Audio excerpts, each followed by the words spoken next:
Welcome back to our WBC coverage for Destination Beer. This is a special moment for me because I ran into an old friend from Los Angeles. He owns one of the best beer bars in LA, Blue Palms. Brian Lenzo, how the heck are you, man? Doing really well, man. Having a good time here at CBC. Yeah. Well, what's going on with Blue Palms nowadays? It's doing great, man. It's the word's finally picked up, and people are figuring out craft beer and the greatness of it, and LA's jumping on board, and it's been one hell of a ride, So been super excited. I remember when you guys first opened up and we brought Los Angeles Beer Club guys there, and just watching you do the things you did in retail and bringing great beers on tap, and just some of the events you've done, like the brown bag event. Oh, yeah. That was just a brilliant idea. What inspires things like that? Well, it's kind of the beer geeks at first, because I got tired of just looking at the labels and judging beer by the hype and the label. So we did the brown bag to prove to just the novice people and the experienced people that don't always look at the label, Really look at the beer, smell the beer, taste the beer, and quit using those preconceived notions of what the beer is. Certain IPAs like, oh, it's not that great, but it really is. But they've got it in their mind. And the brown bag really changed people's perception of, really take the time to smell the beer, look at it. Is it the style? Taste it. And then let those senses judge instead of the label. Right.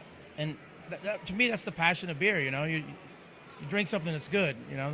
Marketing's great, but labeling, come on. Well, you also bring a passion for food. I know you like to cook a lot when you can. Talk about how that, as a retailer, how does the food that you serve work with the menu of beers that you have? Well, we wanted the place to be casual, but with a little bit of upscale to it. I think beer's classy, I think it always has. Years ago, it had people's idea of beer because of macro, the commercials and all that. But crafts, to me, it's an upscale, and people who want to drink good stuff at a good price. So the idea was we wanted to do bar food, but do it fresh and clean and consistent. So after we got the beer program going, the next best thing was to bring in great food. If you're going to drink good beer, you got to have good food, and we didn't want to do a bunch of deep fried stuff and pre-bought stuff. So we try to make everything in house and have good beer and good food. All right, so you're here for CBC. You're here at World Beer Cup.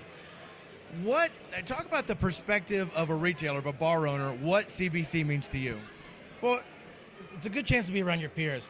I think in craft beer, it's a big family, and a lot of times I'm just here to support. You just want to see your buddies win. I mean, it's super excited. We work all year. They work all year brewing the beer. We try to get it out to the public and describe it to our customers, so we handle it the way the brewers want, and then you get to celebrate with them. So it's great for that, and it's great to learn new things, taste new beers, meet new people, and just keep the craft strong. I mean, as long as we're all united as one, our 7% goes to 8 goes to 9, and like they said in the beginning over here, we hit 20% soon. It'll be pretty awesome. That's what we're aiming for, 20%. Big Bear, we're coming for you. Brian, thanks so much for joining us. It's so great to see you again, man. Good seeing you, man. Take it easy.